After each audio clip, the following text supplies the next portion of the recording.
Welcome back, Candy Catholic. All right, it's about 6:50 in the morning.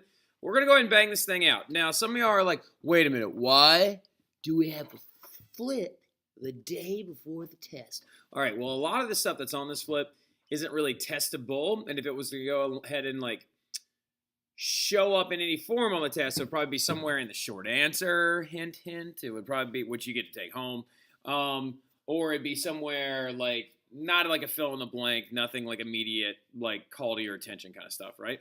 But let's pick up where we left off in class, all right? So in class, we left off talking about how the Triangular Trade Network, better known as the Transatlantic Trade Network, due to the fact that it's not that simple. You know what I mean? It's not so simple to be like, well, we go from Europe to Africa, Africa to this. Like, it's not that simple. You can go in any direction on it, right?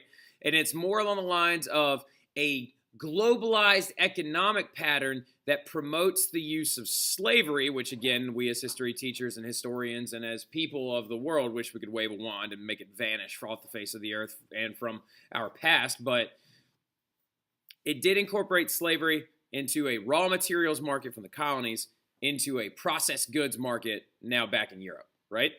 So we were left off talking about the Africans themselves, right, that are going to get caught up in this entire transatlantic marketplace network. Now, most Africans are going to be taken from inland villages. What I mean by inland is inland in terms of a distance off the coast, not inland as in the area of the Democratic Republic of the Congo. That's all dense populated rainforest and or not populated, but dense rainforest that makes it very, very difficult for anyone to live out that way. So after being enslaved, many of these people would be forced to basically march to coastal ports, right? Now, walking sometimes up to distances of 1,000 miles, right?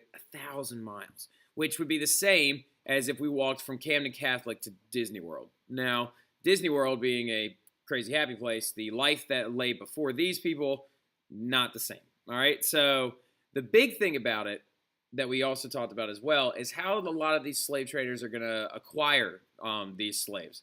And a lot of it had to do with the fact that they were dangling processed materials and goods that many Africans didn't have in front of their faces, hoping that many other African tribes would go out, start wars with other tribes, take those people as prisoner, and then exchange those people for these goods, right? So the Europeans were basically taking advantage of the undevelopedness or the lack of technology that existed in Western Africa, right?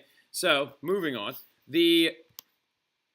a lot of people are going to refer to these as the floating coffins, right?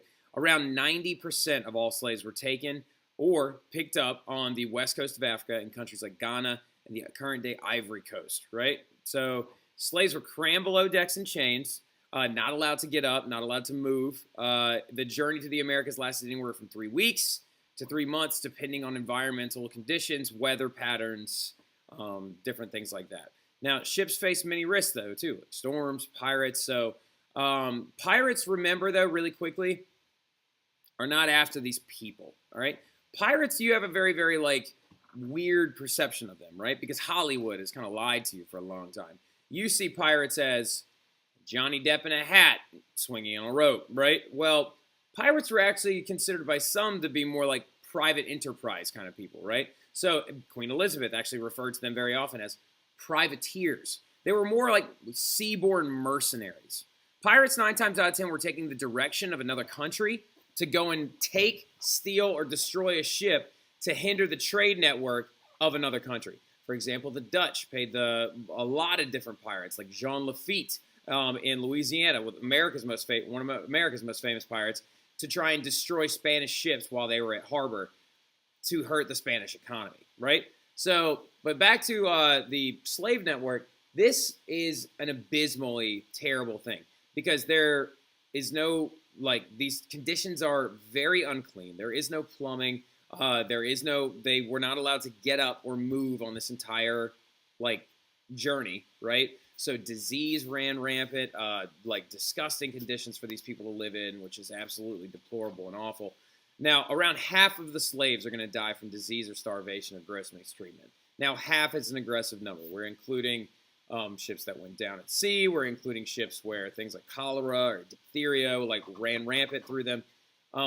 Some Africans are even going to resort to like suicide of their or called infanticide, killing themselves or their children to avoid enslavement. Like this entire phase of history, as a history teacher, is very hard for me to teach because it is absolutely, it's just disgusting what happened to these people. You know, like it hurts. It's like, it's hard to think about, but it's important to know.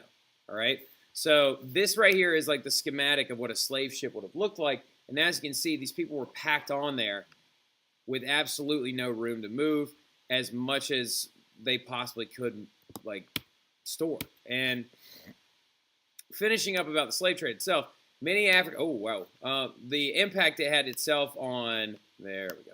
The impact it had itself on the African communities themselves.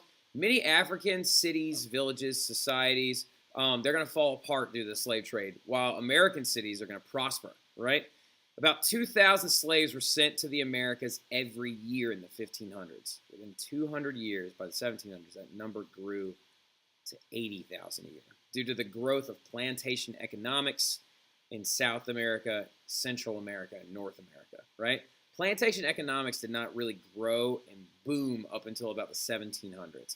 Now, and by the way, like I think only 2% of them came to North America. A lot of them went to South and Central America. That's why you have a lot of African descendant, native Spanish-speaking people in places like Puerto Rico, Brazil, northern South American areas like Ecuador, Venezuela. So by the 1800s, 11 million slaves are going to have reached the Americas. 2 million of them had perished in the entire trade, right, due to disease, mistreatment, dying en route, right? So really, really quick, though, to back this whole thing up now that we're done with, like, the entire transatlantic marketplace, we got to talk really, really quickly. So now this is, like, a new title, all right? This is separate from everything else. This is not meant to try and say that any of this, like, slave-based economics is good at all right? But the impacts on the global economy is important. So impacts on the global economy. So first of all, the impacts of the triangle trade, positives and negatives. The positives is it's going to make a lot of money, right?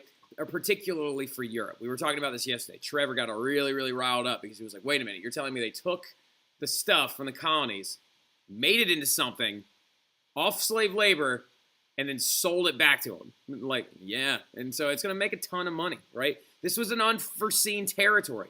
Much like our economy right now is in an unforeseen territory because people can make money in a bajillion different ways, and ways you used to make money are kind of dead. This is an unforeseen territory, right? So cultural diffusion is another great positive about this, right? We have now new groups and cultures of people like Latin Americans, Cajun, like, food is a big, like, trait of the global marketplace as well. International relations, very large positive. Also, it's going to help establish new countries, which is a great positive. However, negatives, ships could be lost at sea, slavery increased at a rapid rate. It also promotes racism, right? So the last thing, though, is the impact that it had on the growth of the United States. The trade is going to help cities grow. Places like Salem, Massachusetts are going to boom during this time period. Providence, Rhode Island. New York, right? After, like, the French and Indian War, or, excuse me, after the Anglo-Dutch Wars when it used to be called New Amsterdam. But these port cities are going to grow at a very rapid rate. The slave trade especially helped cities in North America grow fast and make a lot of money. Unfortunately, without the slave trade, the U.S. might not have ever grown to the power it is today. And another big thing about it is our country would not be blessed with the diversity that it has now without these terrible things that have happened in history. Needless to say, again, I wish we could wave a wand and get rid of all of it, but it is important to know. And it is important to know that we have students in our class today that are here, like, in a way connected to it from their ancestors, and at the same time, it's like, it's just a really hard reality to deal with. You know what I mean? But I know that it's important for you guys to know this, and I'm really glad that you guys stuck along with this whole bad boy. Study for that test, all right? Let's get ready for this thing, and I hope to see you guys tomorrow, and it's going to be good, all right? Y'all have a good one.